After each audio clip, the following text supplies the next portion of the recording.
မြင်လာပါရှင်ကျမကတော့ချင်းရတဲ့မိတ်ဆွေတငယ်ချင်းကြီးကိုမောင်နှမတွေကိုတန်လိုက်တဲ့ညှို့တဲ့ပညာရပ်တွေမျှဝေပေးနေတယ်ဝိဆွေနည်းပညာရပ်တွေကိုမျှဝေတရားပေးနေတယ် knowledge share တွေလုပ်ပေးနေတယ်မလက်ရမောင်ကောက်ပန်ရှင်မလက်လက်ဝင်မဲ့ဖြစ်ပါတယ်ရှင်ကျမကတော့ချင်းရတဲ့မိတ်ဆွေတငယ်ချင်းကြီးကိုမောင်နှမတွေကိုပေါ့နော်ဒီ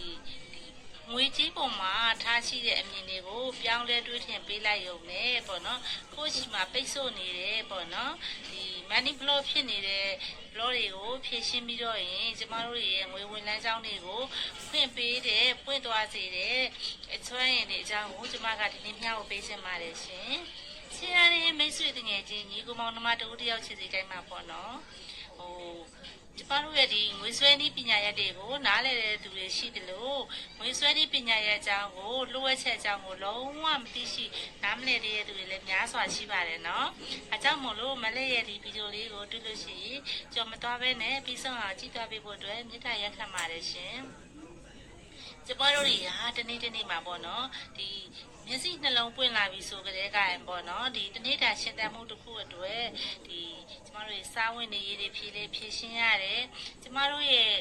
ယုံကြည်မှုကိုးကွယ်မှုတွေပေါ့နော်ကျမတို့ဘုရားကျောင်းကမှာလှူဒန်းသမှုတွေပြုရတယ်ဒီမှာလည်းကျမတို့တွေကများသောအားဖြင့်ပေါ့နော်ငွေကြေးနဲ့ကုန်ကြတာတွေရှိတယ်ကျမတို့တွေလိုပဲကျမတို့ရဲ့မိသားစုတွေကျမတို့အဖေအမေကျမတို့မိသားစုဝင်တွေခင်မုန်းတွေဇနီးမယားတွေတာသမီတွေကျမတို့လက်အောင်ငယ်သားတွေစားဖို့တွေ့လဲကျမတို့မနက်စာ breakfast ပေါ့နော်ကျမတို့စီစဉ်ရတဲ့ခါကြလို့ရှိရင်ငွေကြေးနဲ့ပဲ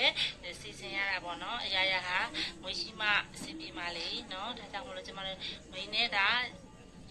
ဖန်တီးတည်ဆောက်တာဖြစ်လို့ငွေကနေ့တစ်နေ့အစားနေပြီးတော့ညအိတ်တဲ့အချိန်ထိနေရာပေါင်းစုံခန္ဓာပေါင်းစုံကနေပါဝင်ပတ်သက်နေပါတယ်ဒါကြောင့်မို့လို့ကျမတို့နေ့စဉ်သုံးစွဲနေတဲ့ငွေကြေးတွေကိုတန်ဖိုးထားပေးနော်ငွေမရှိရင်ပေါ့နော်လူဘဝကနေကြတယ်အစစ်မပြေနိုင်ဘူးဆိုတာလေကျမတို့တွေအားလုံးနားလည်ထားပြီးသားဖြစ်ပါလိမ့်မယ်နော်ဒါကြောင့်မို့လို့ကျမတို့နေ့စဉ်သုံးစွဲနေတဲ့ငွေကြေးလေးတွေကို50တန်းကနေစပြီးတော့ပေါ့နော်ခုမြန်မာကျပ်ငွေ1000တန်းပြီးကိုကျမတို့ရဲ့မျက်မျက်နှုံနှုံနဲ့တန်ဖိုးထားပြီးတော့ရင်ချစ်ခင်ပေးဖို့လိုပါတယ်နော်ကျမတို့ကဒီတတိတာကိုဖြတ်တန်းတဲ့အခါမှာပေါ့နော်ငွေကြေးနဲ့စီးဆင်းသွားတယ်လို့ကျမကပြောပြီးပြီဒါဆိုကျမတို့နေ့စဉ်သုံးတဲ့ငွေကြေးလေးတွေ3ခါဒီတိုင်းမှာကျေးဇူးတင်ပြီးချစ်တဲ့စိတ်နဲ့ကြည့်ပေးပါနော်အဲ့ဒီလိုကျေးဇူးတင်ပြီးချစ်ပေးခြင်းအပြင်ကျမတို့ရှိကိုငွေကြေးတွေကပေါ့နော်အမြဲတမ်းပဲဒီပေါ့တော့အဖက်ကနေစီးဝင်လာနိုင်တဲ့လမ်းကြောင်းတွေဖွင့်ပေးပါလေရှင်ငွေကြေးနဲ့ဖြတ်တန်းရတယ်ဆိုတာကိုသိရတဲ့မိတ်ဆွေမောင်နှမတွေအားလုံးသိရှိပြီးသွားပြီနော်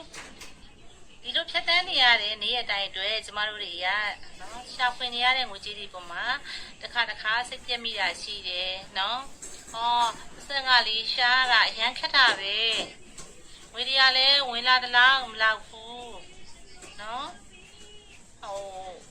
ကလေးမုံဘိုးတွေကျောင်းမုံဘိုးတွေစာဖိုးတွေနော်ဒီနေ့ကလေးတွေရဲ့လိုအပ်ချက်တွေမိဘတွေရဲ့လိုအပ်ချက်တွေကိုယ့်ရဲ့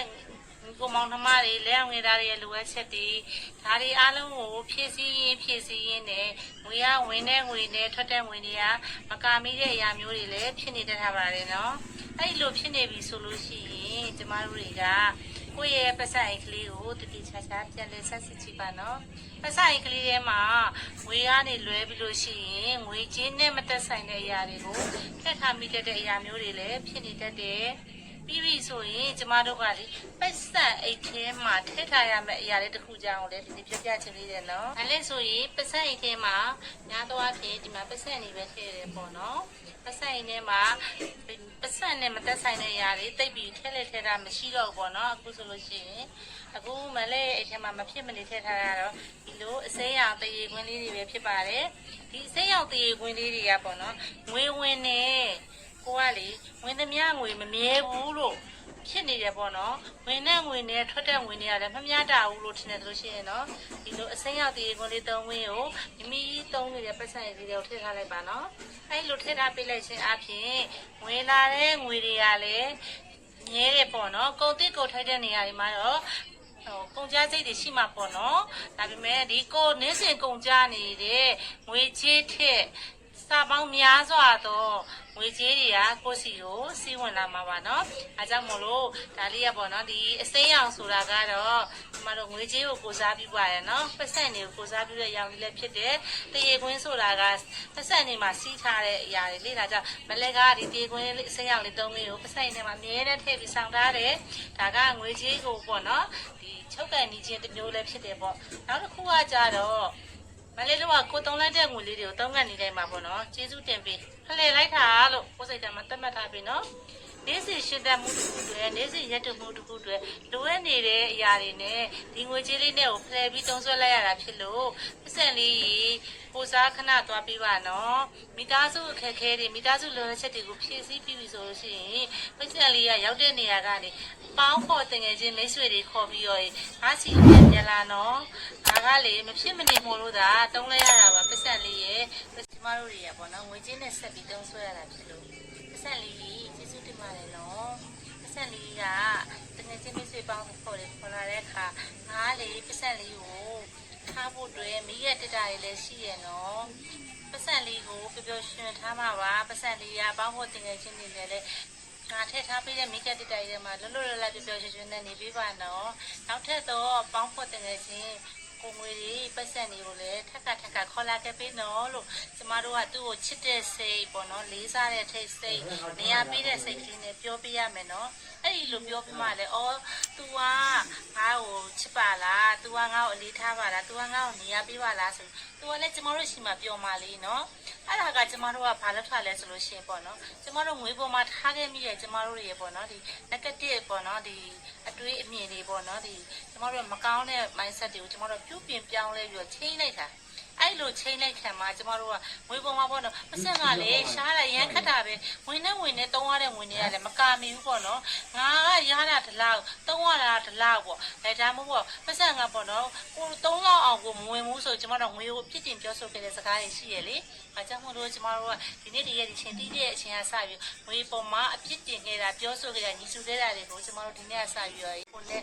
ဒီပေါ့နော်အစင်ပြေချုံးမွေအောင်စကားပြောပြမယ်ငွေကိုကျေးဇူးတင်မယ်ချစ်ပေးမယ်ဒါဆိုလို့ရှိရင်ကျမတို့ငွေပေါ်မှာထားရှိခဲ့မိတဲ့မကောင်းတဲ့စိတ်တွေမကောင်းတဲ့အမြင်တွေပျောက်သွားပြီးသူချစ်ခင်တွေ့တာလာပြီးတော့ကျမတို့ရှိမှမြဲနေမှာဖြစ်ပါတယ်ကျမတို့ရဲ့နေ့စဉ်အခက်အခဲတွေနေ့စဉ်ဒုက္ခတွေနေ့စဉ်အတုံးစရိတ်တွေကိုပြေလည်အောင်ဖြည့်ရှင်းနိုင်မယ်ဒီလန်လေးကတော့ဒီနေ့ညောက်ပြီးတော့ဒီလန်ကောင်းလေးဖြစ်ပါတယ်နော်ဒါကြောင့်မလို့ချစ်ရတဲ့မိတ်ဆွေတင်ငယ်ချင်းဒီကောင်မတွေအားလုံးကငွေပေါ်မှာထားရှိခဲ့မိတဲ့အစွမ်းမြင့်ဝါဒတွေအစွမ်းမြင့်စိတ်ဓာတ်တွေဖြည့်ရှားပြီးတော့ဒီနေ့ကစပြီးတော့သူ့ရဲ့မိသားစုသွေးသားတယောက်ကိုနေရာပေးအလေးထားလို့မျိုးချစ်ခင်တွေထွေးတက်မှုထားပေးပါနော်ကျမတို့လူတွေမှာတော့မှကိုယ်လာလို့ရှိရင်ပေါ့နော်နှွေးထွေးစွာကြိုတဲ့အိမ်ရှင်နဲ့မညူစုပြီးတော့ပေါ့နော်မလို့မလားကြိုဆိုတဲ့အိမ်ရှင်နဲ့ဆိုလို့ရှိရင်ဘယ်လိုအိမ်ရှင်မျိုးနဲ့ဧည့်သည်က